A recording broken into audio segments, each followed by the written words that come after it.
ഇനി നമ്മൾ പഠിക്കാൻ പോണത് സോളോയും ഡിസേബിൾ എന്ന് പറയുന്ന ഫങ്ഷൻസ് ആണ്. അതിനു മുമ്പ് നമ്മൾ മുമ്പേ ക്രിയേറ്റ് ചെയ്ത ഈ ഗ്യാപ്പ് ക്ലിപ്പുകളൊക്കെ ഒന്ന് ഡിലീറ്റ് ചെയ്ത് കളയാം.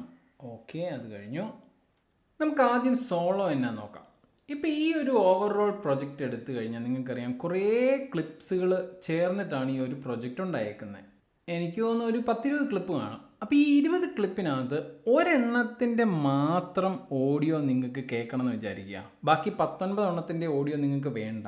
അങ്ങനെ നിങ്ങൾക്കൊന്ന് ഒരെണ്ണത്തിൻ്റെ മാത്രം എനേബിൾ ചെയ്യണമെങ്കിൽ നിങ്ങൾക്കത് പറ്റും. അതാണ് ബേസിക്കലി സോളോ എന്ന് പറയുന്നത്. ഇത് നമുക്ക് പ്രത്യേകിച്ചും ആവശ്യമായി വരും. പ്രത്യേകിച്ച് നമ്മൾക്ക് പല ഓഡിയോ ട്രാക്ക് ഉണ്ടെങ്കിൽ നമുക്കത് ആവശ്യമായി വരും. ഇപ്പോൾ ഈ ഒരു സിറ്റുവേഷൻ നമ്മൾ നോക്കിയേ. ഈ സിറ്റുവേഷനിൽ നമുക്കറിയാം താഴെ ഒരു ഓഡിയോ ട്രാക്ക് ഡെഡിക്കേറ്റഡ് ആയിട്ടുണ്ട്. അതൊരു പാട്ടാണ്, നമ്മൾ മുമ്പേ ഇട്ടതാണ്.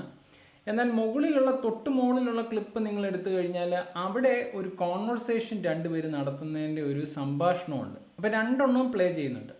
അപ്പോൾ ഇതിനകത്ത് നിങ്ങൾക്ക് ഈ സംഭാഷണം നടത്തുന്ന മുകളിലെ പ്രൈമറി സ്റ്റോറി ലൈനിലെ ക്ലിപ്പ് മാത്രം കേൾക്കണമെന്നുണ്ടെങ്കിൽ, ബാക്കി എല്ലാം ഡിസേബിൾ ചെയ്യാൻ പോകണേ, അത് മാത്രം കേൾക്കണമെന്നുണ്ടെങ്കിൽ നിങ്ങൾ ആ ക്ലിപ്പ് സെലക്ട് ചെയ്യുക. എന്നിട്ട് നിങ്ങളൊരു കീബോർഡ് ഷോർട്ട് കട്ട് ഉണ്ട്, അതായത് ഓപ്ഷൻ എസ്, അത് പ്രസ് ചെയ്ത് കഴിയുമ്പം സോളോ എനേബിൾഡ് ആയി. ഇപ്പോൾ കണ്ടോ, ആ ക്ലിപ്പ് മാത്രം കളറായിട്ടും ബാക്കിയെല്ലാം ബ്ലാക്ക് ആൻഡ് വൈറ്റിലും ഇരിക്കുന്നത് കണ്ടോ. അതിൻ്റെ അർത്ഥം ബാക്കിയുള്ളതെല്ലാം അൺസോളോ ആയിപ്പോയി. അപ്പോൾ ഇനി പ്ലേ ചെയ്ത് കഴിഞ്ഞാലും വേറെ ഒന്നും കേൾക്കത്തില്ല. ഇത് ഈ ക്ലിപ്പ് ആക്റ്റീവായിട്ടുള്ള ക്ലിപ്പിൻ്റെ അവിടെ വരുമ്പോൾ മാത്രം സൗണ്ട് കേൾക്കും. ബാക്കിയൊന്നും സൗണ്ട് കേൾക്കത്തില്ല. ഈവൻ താഴത്തെ ആ ട്രാക്കിൽ നിന്ന് പോലും സൗണ്ട് വരത്തില്ല. ഇനി വീണ്ടും അത് എനേബിൾ ചെയ്യണമെന്നുണ്ടെങ്കിൽ നമ്മൾ വീണ്ടും ഓപ്ഷൻ എസ് പ്രസ് ചെയ്താൽ എല്ലാം പഴയതുപോലെ വരും. അപ്പോൾ ഈ ഓപ്ഷൻ എസ് സോളോ എനേബിൾ ചെയ്യാനും ഡിസേബിൾ ചെയ്യാനും ഉപയോഗിക്കും. ഈ ഓപ്ഷൻ എസ്സിന് പകരം ഇനി നിങ്ങൾക്കൊരു ബട്ടൺ ഉപയോഗിക്കണമെന്നുണ്ടെങ്കിൽ ഇത് ഇവിടെ ഒരു ബട്ടൺ കൊടുത്തിട്ടുണ്ട്, ഒരു ഹെഡ്സെറ്റിൻ്റെ പടമുള്ള. അപ്പോൾ എന്ത് ചെയ്താൽ മതി, ഓപ്ഷൻ എസ്സിന് പകരം ആ ബട്ടണിൽ പ്രസ് ചെയ്താലും ഇതേ ആക്ടിവിറ്റി നടക്കും. നമുക്കൊന്ന് നോക്കാം. ഇപ്പം ഞാനൊരു വീഡിയോ ക്ലിപ്പ് സെലക്ട് ചെയ്യുകയാണ്. ആ ക്ലിപ്പ് സെലക്ട് ചെയ്തിട്ട് ഞാൻ ഈ ബട്ടണിൽ പ്രസ് ചെയ്യുന്നു. ഇത് കണ്ടോ, ബാക്കിയെല്ലാം ബ്ലാക്ക് ആൻഡ് വൈറ്റ് ആയി, അല്ലെങ്കിൽ അൺസോളോ ആയി. ഒരെണ്ണം മാത്രം സോളോ ആയി. അപ്പോൾ ഇത് നിങ്ങൾക്ക് ആവശ്യം വരും. പ്രത്യേകിച്ച് നിങ്ങൾക്ക് സൗണ്ടൊക്കെ ഒന്ന് ടെസ്റ്റ് ചെയ്യേണ്ട വരും. ചില ക്ലിപ്പിൻ്റെ സൗണ്ടൊക്കെ ഒന്ന് മാറ്റി നിർത്തി നോക്കണം. പല ട്രാക്കിലെ സൗണ്ടൊക്കെ ഒന്ന് ഡിസേബിൾ ചെയ്യണം. അങ്ങനെയൊക്കെയുള്ള ആവശ്യത്തിന് സോളോ നിങ്ങൾക്ക് ഉപകാരപ്പെടും. ഇനി നമുക്ക് വേറൊരു ഫംഗ്ഷൻ ഉണ്ട്, ഡിസേബിൾ എന്ന് പറയുന്നത്.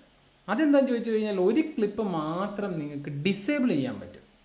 ആ ഡിസേബിൾ ചെയ്യാൻ വേണ്ടി ഉപയോഗിക്കുന്ന കീ ആണ് വി പ്രസ് ചെയ്ത് കഴിഞ്ഞാൽ, ഇപ്പം ഞാൻ ആ ക്ലിപ്പിൽ വി പ്രസ് ചെയ്തു, കണ്ടോ. ഇനി ഒന്ന് പ്ലേ ചെയ്ത് കഴിഞ്ഞാൽ ഇപ്പോൾ പ്ലേ നടക്കുന്നുണ്ട്. പക്ഷേ ആ ക്ലിപ്പിൻ്റെ സ്ഥാനം വന്നപ്പോൾ ബ്ലാക്ക് സ്ക്രീനായി. അതായത് അത് ഡിസേബിൾ ആയിട്ടേ ഉള്ളൂ, ഡിലീറ്റ് ആയിട്ടില്ല. നിങ്ങൾക്ക് വീണ്ടും അത് ആക്റ്റീവ് ആക്കണമെങ്കിൽ ഒരു പ്രാവശ്യം വി ഞെക്കിയാൽ മതി. ഇതിൻ്റെ ഒരു സംഗതി ഓർത്തിരിക്കേണ്ടത്, നിങ്ങൾ ഡിസേബിൾ ചെയ്താണ് നിങ്ങളുടെ പ്രൊജക്റ്റ് എക്സ്പോർട്ട് ചെയ്യുന്നതെങ്കിൽ ആ ഭാഗം വരത്തില്ല. പക്ഷെ നമുക്കിത് ആവശ്യമാണ്. കാരണം ഇപ്പോൾ ഒരേ സെറ്റിങ്ങിൻ്റെ പല ഷോട്ട് നിങ്ങൾ എടുത്തിട്ടുണ്ടെങ്കിൽ നിങ്ങൾക്കത് ടൈം ലൈനിലോട്ടിട്ട് കമ്പയർ ചെയ്യാൻ പറ്റും. ഏറ്റവും നല്ലത് ഏതാണെന്നൊക്കെ നിങ്ങൾക്കൊന്ന് കാണണമെങ്കിലും കമ്പയർ ചെയ്യണമെങ്കിലും ഈ പല ക്ലിപ്സ് ഇട്ടിട്ട് ഓരോന്ന് ഡിസേബിൾ ആക്കി നിങ്ങൾക്ക് ചെക്ക് ചെയ്യാൻ പറ്റും. അപ്പം സോളോയും ഡിസേബിളും ഓർത്തിരിക്കുക.